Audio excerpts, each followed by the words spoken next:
Comprehensive, relevant, and insightful conversations about health and medicine happen here on MedStar Health DocTalk. In 2020, data collected from around the world made clear that the most common form of an irregular heartbeat, called atrial fibrillation, or AFib, is on the rise. The number of AFib cases is trending upwards by at least 30% every 20 years. According to the CDC, 12.1 million people will have AFib in 2030. Who among us will be one of them? We know that atrial fibrillation can lead to stroke. The stakes are high. So last November, the American College of Cardiology and the American Heart Association released guidelines to help categorize AFib and recommend best practices for treatment. Electrophysiologist Dr. Richard Jones from the MedStar Heart and Vascular Institute joins me today to tell us more about those guidelines and everything listeners need to know about AFib. I'm your host, Debra.Schindler. Thank you for being here, Dr. Jones. Glad to be here, Deborah. Thank you for inviting me. Atrial fibrillation is so common that most of us, at least most of us over the age of 45, know someone who's experienced it or who's been treated for it. And it can be pretty scary when you're having symptoms. What is actually happening when a person experiences atrial fibrillation? Fantastic. Thank you for the question. Yeah. So as you mentioned, atrial fibrillation is the most common heart rhythm issue out there here in the United States and worldwide. It's characterized by typically an irregular heartbeat or an irregular heart rhythm is how it's commonly referred to. And what's happening in AFib is the top chambers of the heart that normally squeeze to fill the bottom chambers, and the bottom chambers squeeze to pump blood to the body.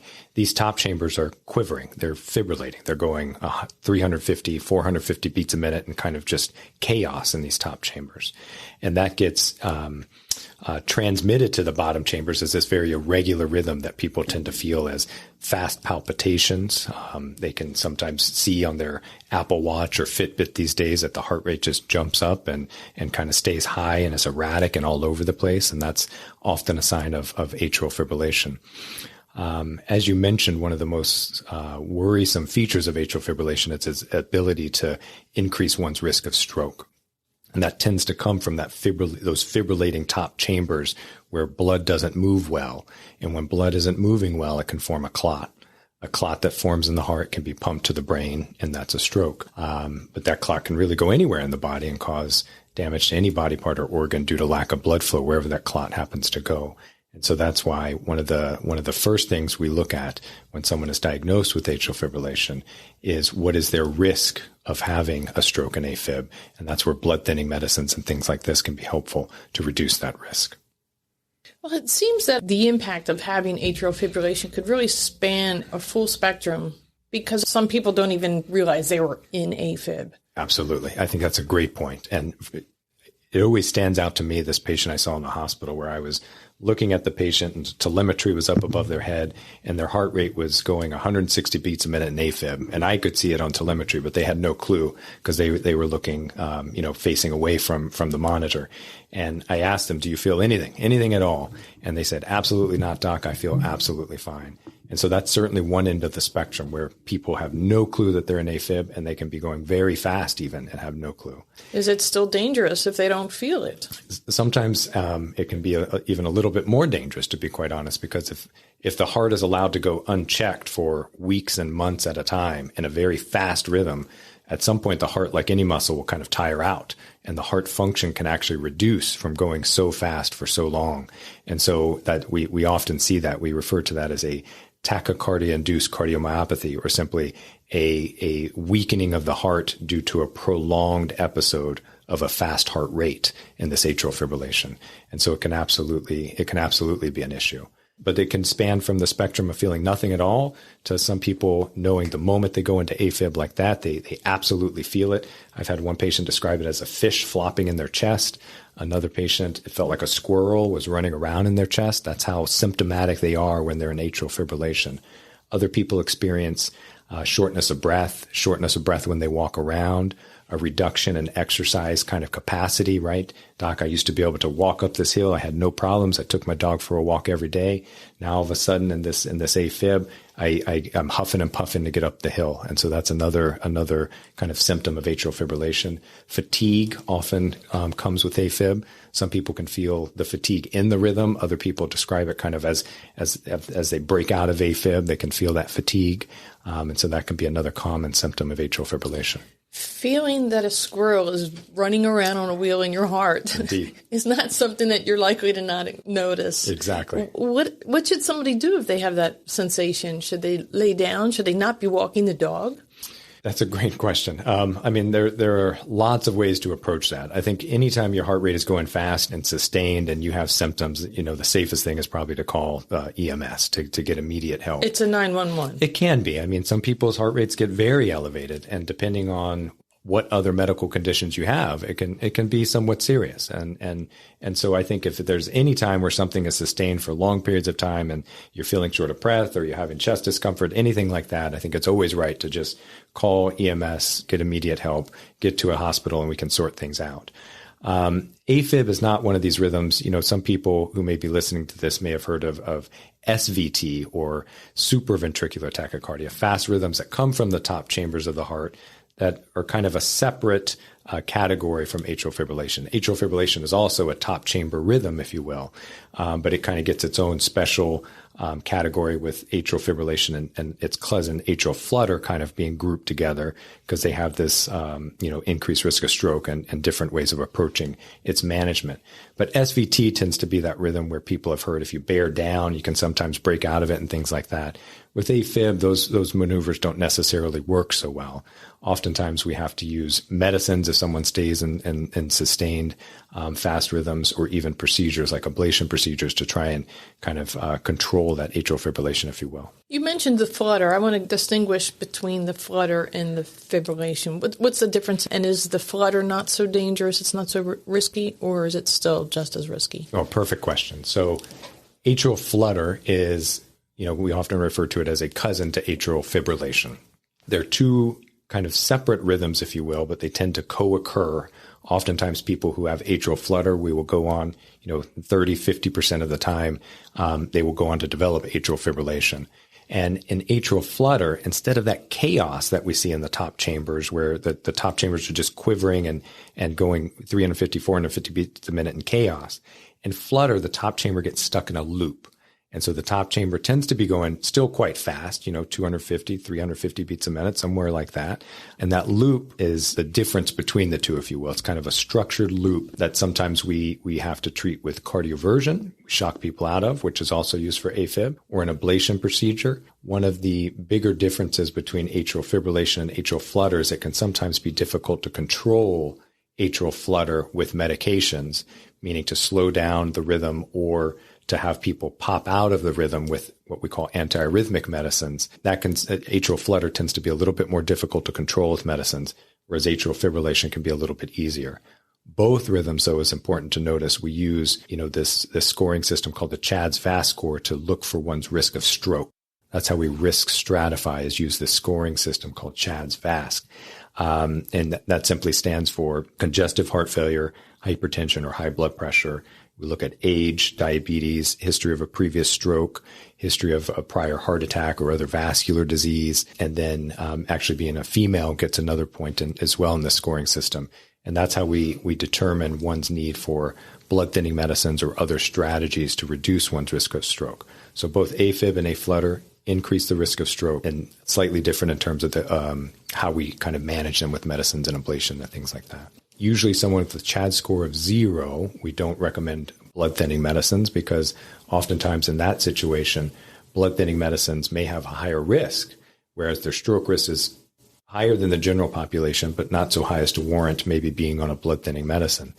If you have a CHADS VASc score of 1, that's where we really start having conversations with the patient about whether or not a blood thinner makes sense with what they do and how they want to approach things and how they approach, their overall risk for stroke. Some people are very, very worried about stroke and they want to do everything they can to reduce that risk. And so starting a blood thinner for a CHADS VASc 1 may make sense there.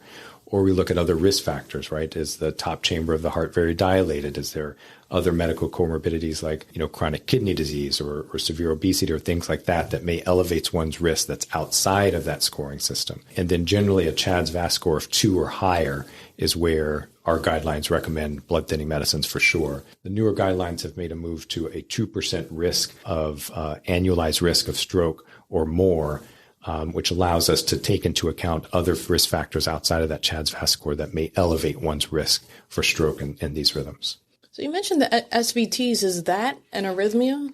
It is. It's a different form of arrhythmia. It tends to come in kind of 3 main buckets, if you will. There's an atrial tachycardia, or a little focus that starts firing fast, an isolated little focus. There's AVNRT, or this little loop that the heart gets stuck in right at the central junction box between the top and bottom chambers electrically.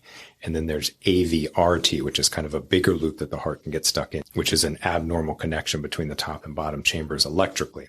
This is different from AFib and atrial flutter in that SVT doesn't increase one's risk for stroke. Mm-hmm. And then when we start talking about, medical management or even ablation procedures, ablation tends to be much more successful for SVT procedures. Whereas for atrial fibrillation, there's no true kind of cure for atrial fibrillation. We use medicines, we use ablation procedures to try and knock down the amount of AFib one is having, to decrease that burden, in particular if they're very symptomatic with AFib, or if they've had a prior reduction in their heart squeeze, like we talked about, if they go fast and don't know it for a while and the heart function really reduces. Those are really reasons to really be aggressive and try to control the amount of AFib you're having. An irregular heartbeat, palpitations, lightheadedness, fatigue, shortness of breath, all could be symptoms of AFib. Mm-hmm. Are there others? What's the craziest one that you've heard of? The one that we often find, even when patients say, I don't feel anything in AFib, is oftentimes fatigue. Another is this exercise intolerance, right? I used to be able to do this and that and not have any issues, and all of a sudden I'm huffing and puffing when I do it. I think those really stand out. And I think, a lot of times if it's unclear if someone is having symptoms from atrial fibrillation, well, oftentimes that's where we may reach for a cardioversion procedure, a procedure where we, sedate someone and make them sleepy so they don't feel anything, and then we can shock the heart back into normal rhythm. Now in normal rhythm, we can say, well, this is, you were in AFib then, now you're in normal rhythm. Do you feel any different? Oftentimes that's where you find that the fatigue has gone away, the shortness of breath has gone away that they didn't realize was there, especially with exertion, right? That shortness of breath. And younger folks, it tends to be with exercise, right? I used to be able to, run 5 miles. All of a sudden now I run a mile and I'm out of breath. That's where it really becomes evident, if it wasn't clear before, is that juxtaposition that you're in normal rhythm now after the cardioversion, and then the weeks before you were in AFib. How different do you feel? And that's how we kind of try to tease out sometimes if someone truly has symptoms. Because if you have symptoms from atrial fibrillation, then that is a class 1 indication to think about performing a ablation procedure. And in some cases, even without trying medications. Some people don't want to try medications. In other cases, people have failed medications. And if that's the case, then we can proceed to this catheter ablation procedure where we target the most common triggers for atrial fibrillation, which tend to come from these veins, what we call the pulmonary veins that plug into the top chamber of the top left part of the heart. And those pulmonary veins can have abnormal electrical firing. And that electrical firing can set the heart off into atrial fibrillation. And that's the most common trigger for AFib. It's not the only trigger for atrial fibrillation, but it's the most common trigger for atrial fibrillation. And that's why when we perform a catheter ablation procedure, the idea is to either freeze, we're using heating energy, are the 2 common modalities these days. We kind of create purposeful scar at the entrance of those veins with an ablation procedure. And scar does not conduct electricity, so now the vein can be firing away, but the heart will never see it because it gets blocked by this purposeful scar we've created. And that's the idea behind a catheter ablation procedure for atrial fibrillation. Now, when those scars are created, does that mean, they're not going to form immediately when you do the procedure, right? So the patient comes out, can they still be in AFib after a procedure like that? That's a wonderful question. We actually refer to the kind of 3 months after an AFib ablation procedure as the healing phase. That's when this freezing, which we most commonly do these days, the freezing and creating that cell death creates inflammation in the heart tissue itself and can actually be pro-arrhythmic, can actually sometimes cause AFib to be a little bit more common in that healing phase. And so oftentimes we'll reach for cardioversion to shock back out if needed, or even sometimes a medication to just help smooth over that first 3 months of that healing phase. And so oftentimes we have folks who are already coming into the procedure on medicines, and we'll continue those medicines for 3 months. Or if there is recurrence of AFib in that healing phase, if it comes back after an ablation, we may use an antiarrhythmic medication to get through that healing phase, with the idea being that hopefully after 3 months we can wean off that medicine now that the heart is healed, the inflammation has settled down, and that's when we really truly get a good sense of how well that procedure is going to work for that patient. It's not truly a cure. I certainly wish that an ablation procedure meant that AFib would never, ever happen again, which isn't quite how these procedures work. And in part, it's because, there can be other triggers for atrial fibrillation. We're going after the most common trigger, which is these pulmonary veins, but sometimes the back wall can be very scarred of that top chamber, and that can be a source of trigger.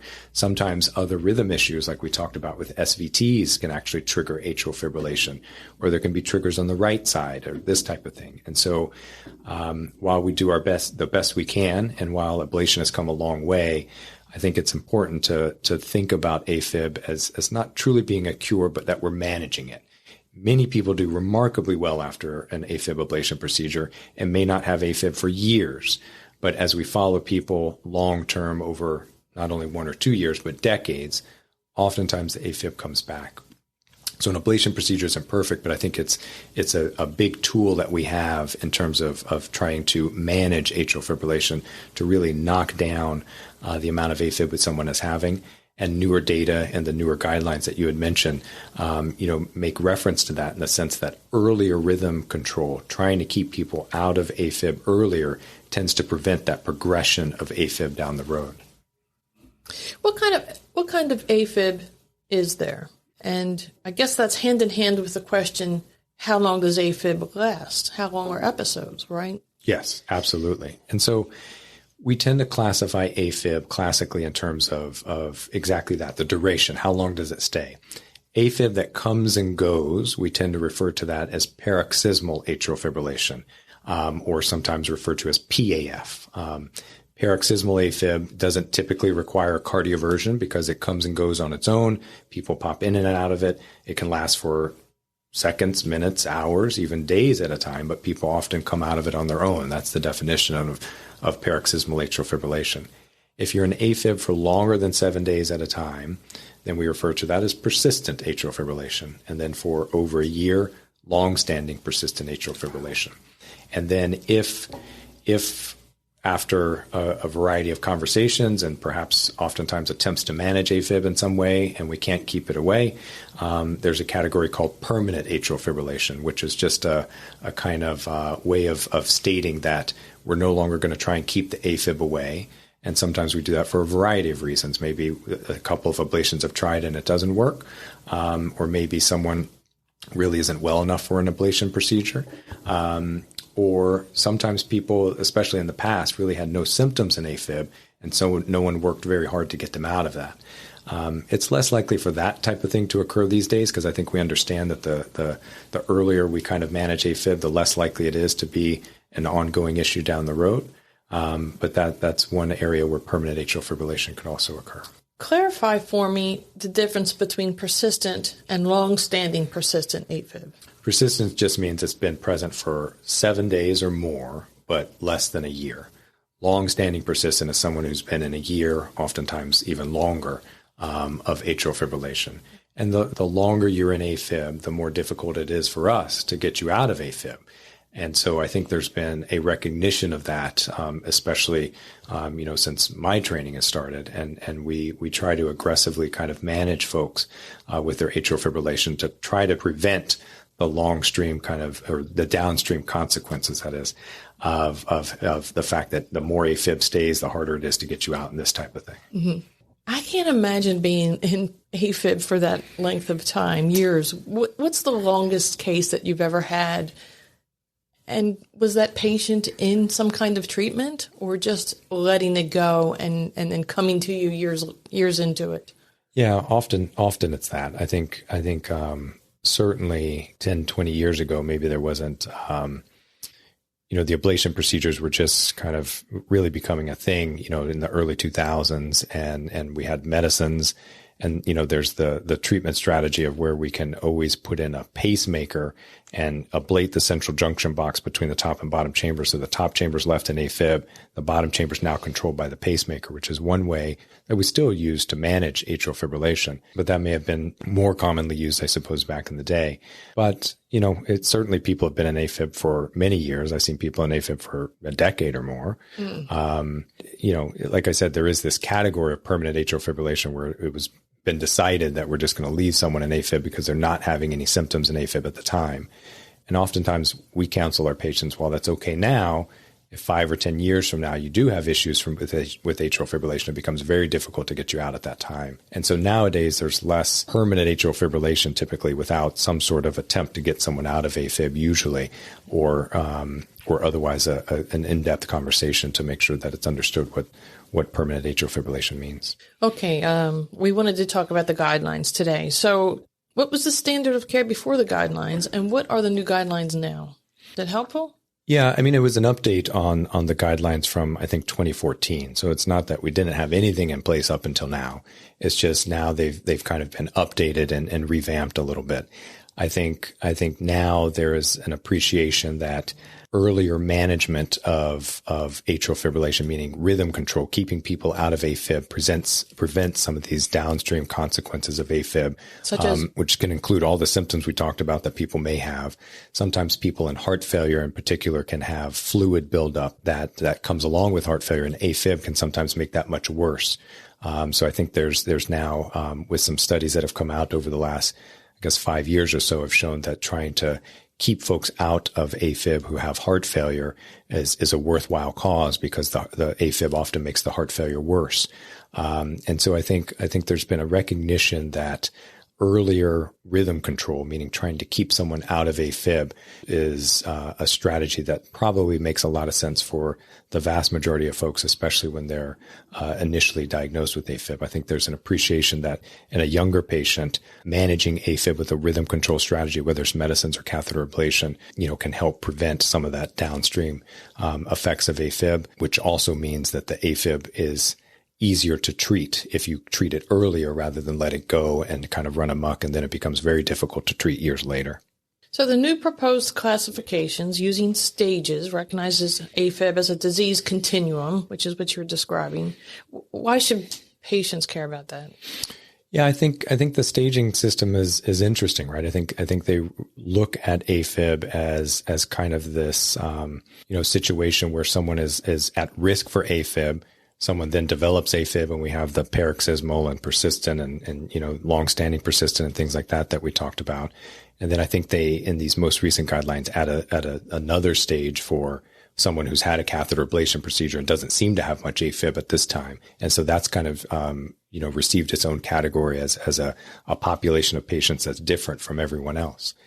I think the other thing that the guidelines really focus on is that patient who's at risk for AFib, or even someone with AFib, that there are a lot of lifestyle modifications that can be beneficial, independent of medicines, independent of catheter ablation procedures. And certainly the combination of everything is helpful. And those are things like weight loss, for example. We know that people who lose 10% of their body weight tend to have less AFib burden.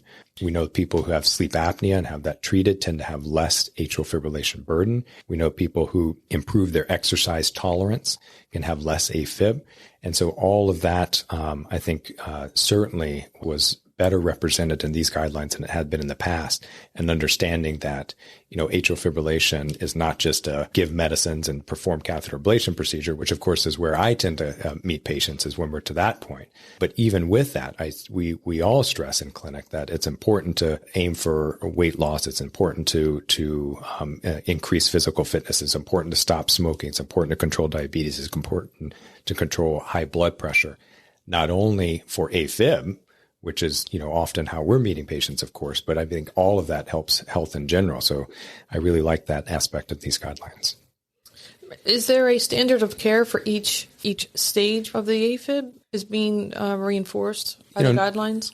Not so much a standard of care per se. I think what the guidelines allow us to do is to treat each patient individually, right? Every patient is going to have a different response to medications. Every patient, in terms of how well they respond to it, but also how much they want to take medicine. Some patients don't want to take medications and others are okay with it. Some patients would rather have a procedure than take medicines, and other patients would rather take medicines than have a procedure. And so I think what the guidelines do is just kind of give us a general set of rules by which we can then go in and see a patient and talk about kind of all of the possibilities. And then with the information that we bring to the table, and then the information they bring to the table through shared decision making, as we refer to it, we come up with kind of the best treatment strategy, which can differ for, differing patients. Everybody wants to approach things differently, and everyone can. Who typically is a AFib patient? Who do you have come into your office? And how do they come to you? They have to go to a cardiologist first to come to you? Oftentimes they do, I think, because oftentimes they present to their primary care or to an urgent care with a little bit of palpitation or some shortness of breath, and the EKG shows atrial fibrillation.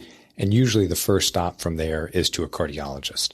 So many patients do come to us via cardiology, a little less likely directly from primary care, but that can happen as well. And really, it's a whole gamut of patients who have atrial fibrillation, right? I think we heard of, I'm blanking on the football player's name. I think it was J.J. Watt, who had a bout of atrial fibrillation within this last year. And, he was cardioverted and this type of thing. And so, it can happen in athletes. It can happen in people, distance runners and things like that. But it tends to come hand in hand with a lot of those things we talked about, the CHADS-VASc, right? So a lot of medical comorbidities tend to increase one's chance of having atrial fibrillation. It also is more common as we age, just simply as a result of getting older.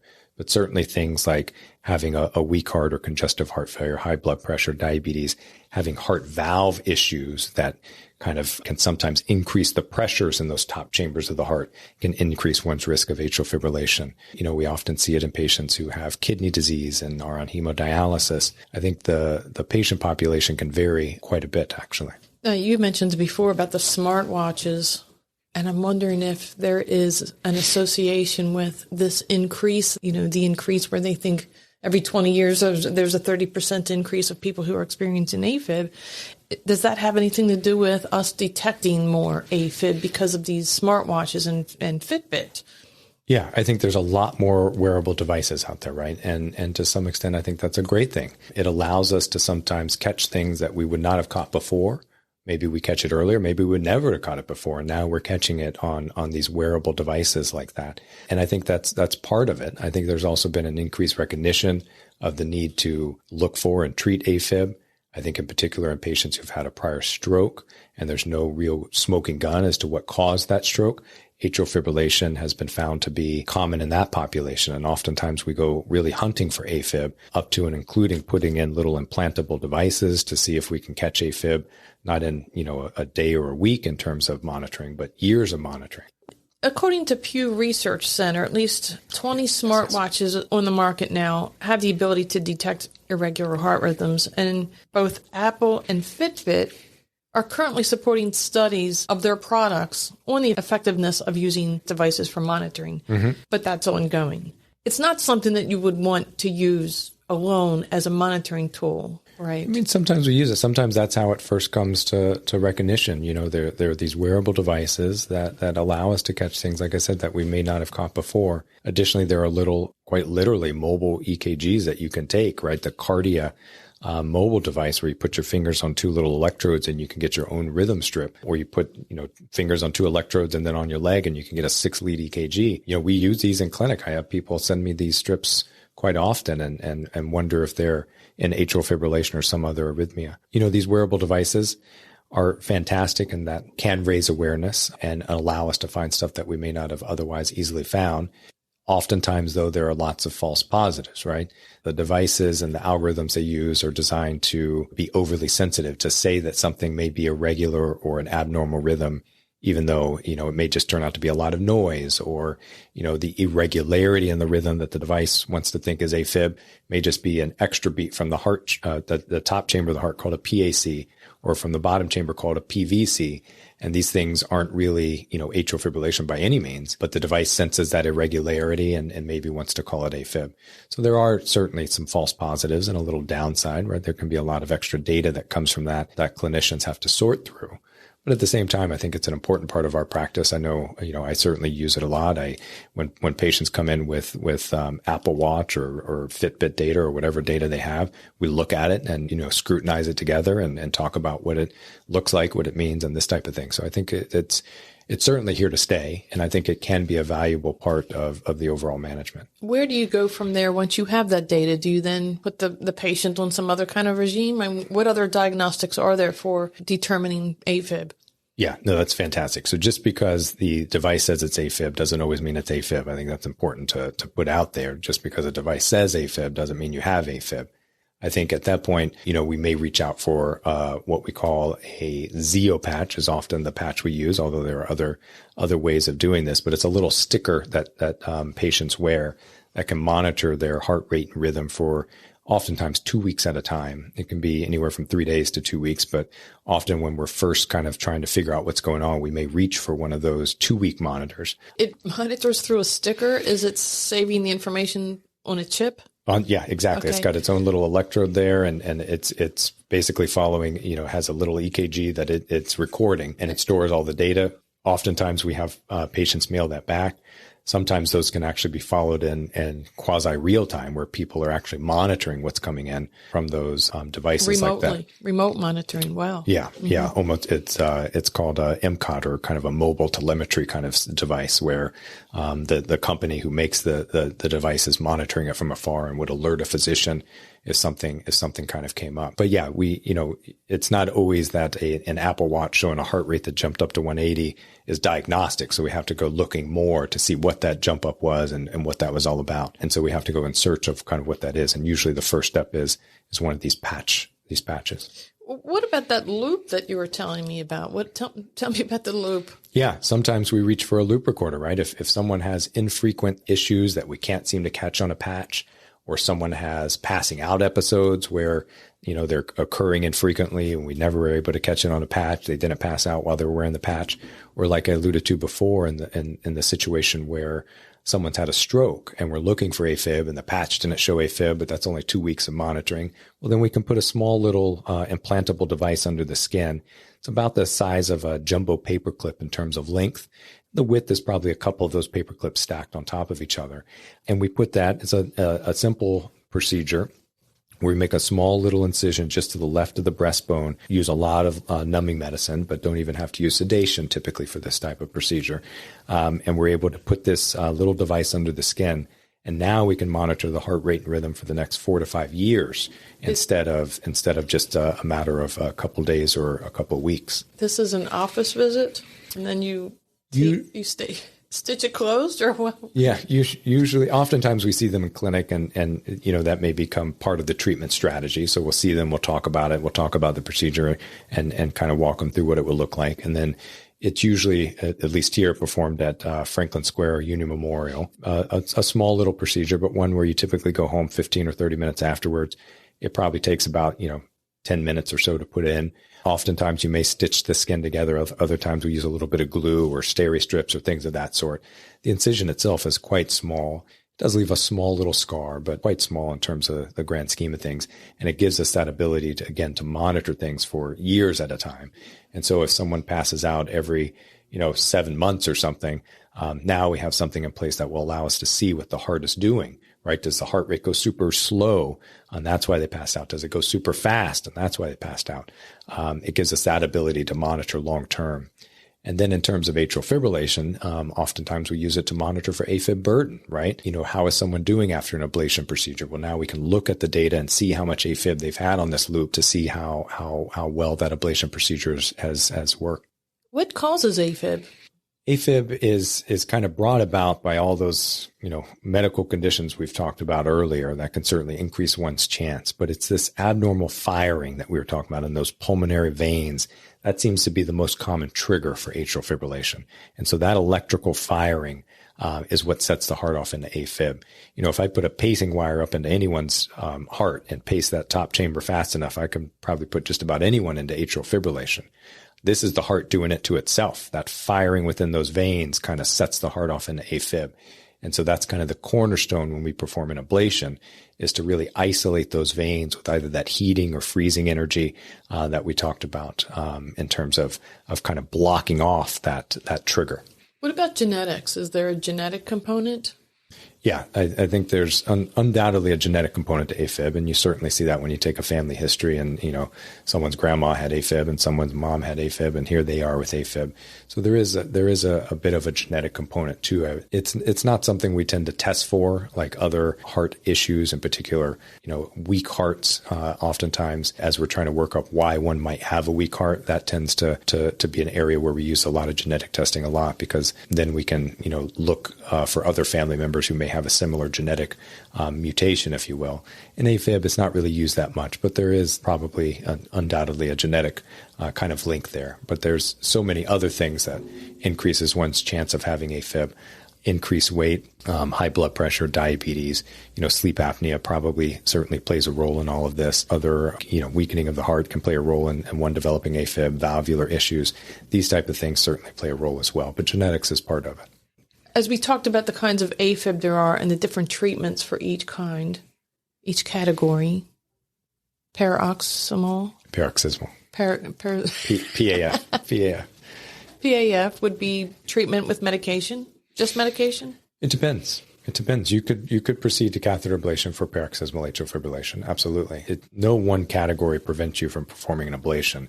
Certainly permanent means you've kind of given up on it. So you're not planning to perform any ablation procedures. You're just going to let the AFib be. Long-standing persistent, at least when I first got here, was my understanding, where the hybrid procedure was playing a role. Although they may have loosened that a little bit, but I'm not sure. Give us a quick, brief description of what that hybrid procedure is for anybody who's interested.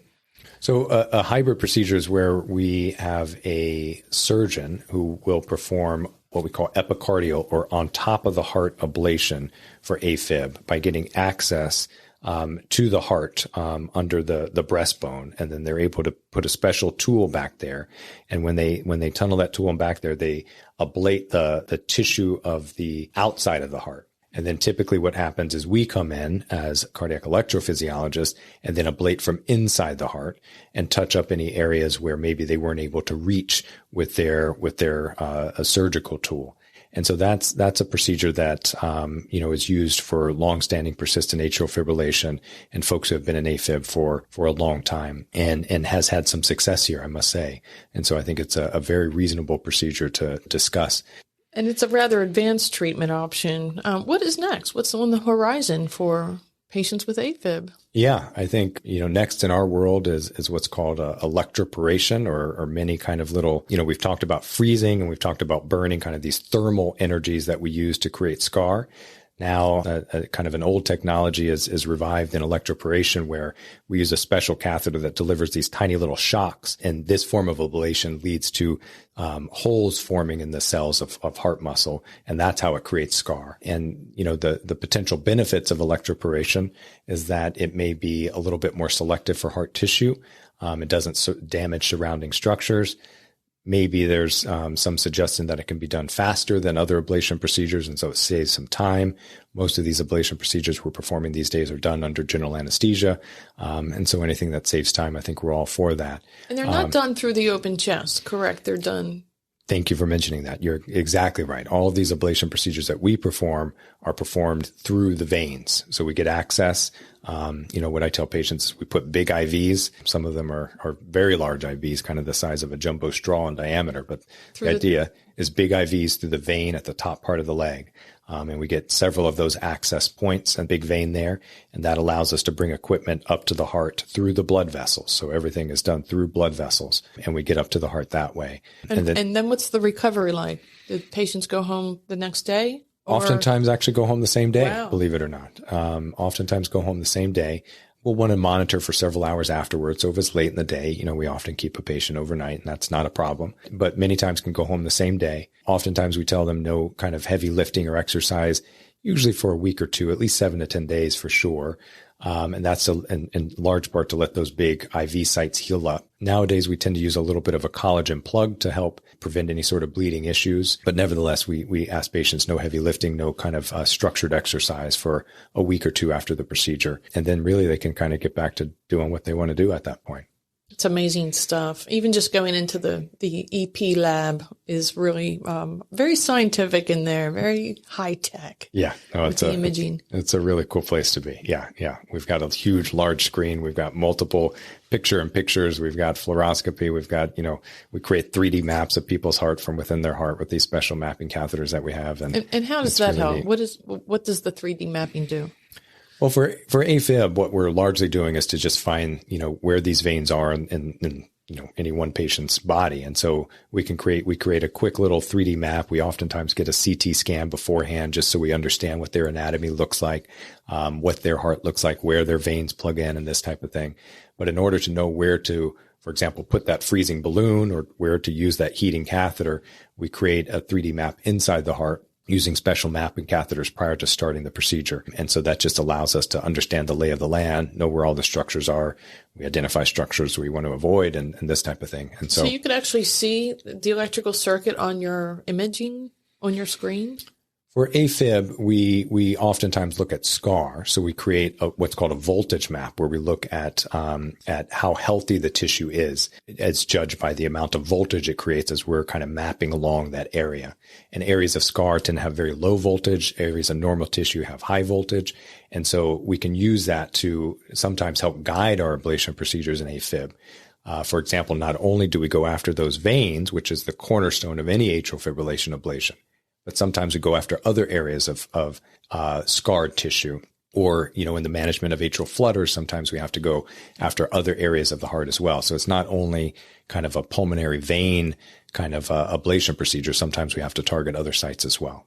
Is there hope then, once a person has a treatment done in the lab, that they won't have to be on blood thinners for the rest of their life? That's a great question, and one that we always chat about before proceeding with an ablation procedure. As it stands now, there's no randomized controlled data that shows that performing an ablation procedure and getting your AFib episodes down to, as close to zero as possible decreases one's risk of stroke. So whether a patient is having an ablation procedure or not, the use of blood thinning medicines is always kind of guided by that CHADS-VAS score. So in some patients where the CHADS-VAS score is 0 or 1, we'll often start a little bit of blood thinner beforehand, a couple of days of blood thinner beforehand, just to make sure they may tolerate it. Or one may choose to start it right after the ablation.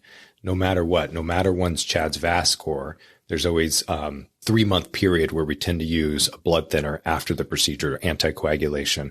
The typical things we see on TV, Xarelto and Eliquis and Emperdax and Coumadin, all of these things are the typical blood thinners we use.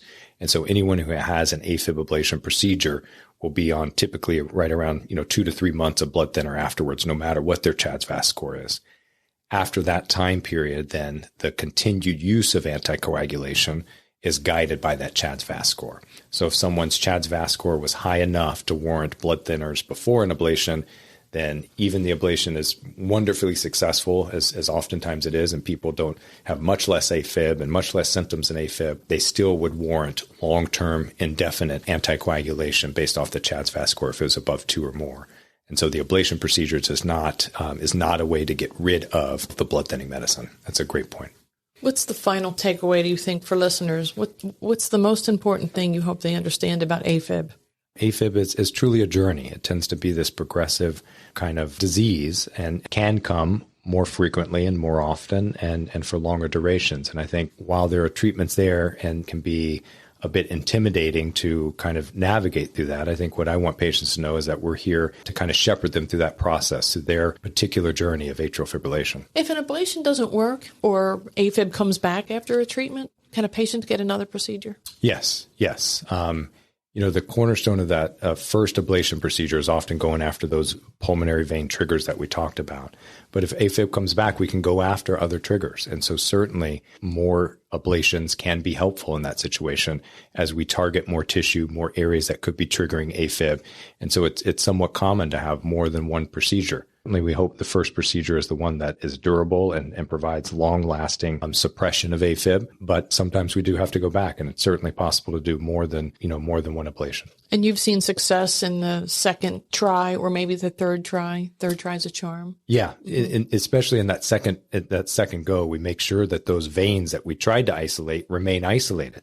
Sometimes there's a little area that maybe the balloon didn't touch as well, or our heating catheter didn't create great scar. And so now that area is reconnected. So now that vein that has that abnormal firing going on is connected back up to the heart. And so in particular, in that second one, and certainly any procedure that we do afterwards, we make sure those veins are isolated, and then we start looking for other areas. Can you walk me through an ablation procedure? Absolutely. So they'll arrive to our hospital, which right now where we're performing all this complex heart stuff and catheter ablation procedures is at Union Memorial. And so you usually arrive an hour and a half, 2 hours before the procedure. That allows us to get IVs and any labs that we may need before the procedure, and for people to talk to the patient about the procedure, any questions be answered, this type of thing. And then the procedure is done in one of our sophisticated electrophysiology labs where we have, very high-tech equipment that allows us to perform these procedures. For an AFib ablation procedure these days, someone is intubated, general anesthesia is used, and so they're asleep for all of this. And then while they're asleep, we get access into the veins at the top part of the leg, and that allows us to put big IVs in that big vein, and we get numerous IVs that allows us to bring equipment up to the heart to safely perform the procedure. And the procedure itself, takes about an hour, hour and a half or so. The total procedure time, if you include, kind of the setup and time to take down is probably closer to 2 or 2.5 hours. And then they'll leave our lab and go to the recovery area. Usually there we have them lie flat as we just took those big IVs out. So we'll have them lie flat for, 2 or 3 hours or so. And after that, we'll have them get up and start walking around with the help of the staff in our recovery area. And then usually somewhere around 5-6 hours of total time after they came out of the lab is when they can usually go home. And so the day is a little bit long, right? A couple of hours beforehand, several hours for the procedure and several more hours afterwards to recover. But most people are able to go home the same day. Before you take them out of the lab into recovery, is there a way to test what you've done? That's a great question. We look to make sure that what we were setting out to do, which is oftentimes in a first-time procedure to isolate those veins, we look to make sure that that's the case. And we do so by sophisticated mapping to show that there's no signal getting into the vein, because that area that we've just, created the scar in doesn't allow for any information, no electrical activity to get across. Sometimes we use pacing maneuvers and things like this to show that the work that we did, which is to isolate those veins, was done. And so we do that kind of testing for every patient who gets an AFib ablation procedure. You are truly an electrician of the heart. Yes. We've been talking with Dr. Richard Jones of the MedStar Heart and Vascular Institute in Baltimore. Thank you, Dr. Jones, for sharing your expertise with us here on MedStar Health DocTalk. For more information on AFib, go to medstarhealth.org and put AFib in the search box, or for an appointment with Dr. Jones, call 410-554-6727.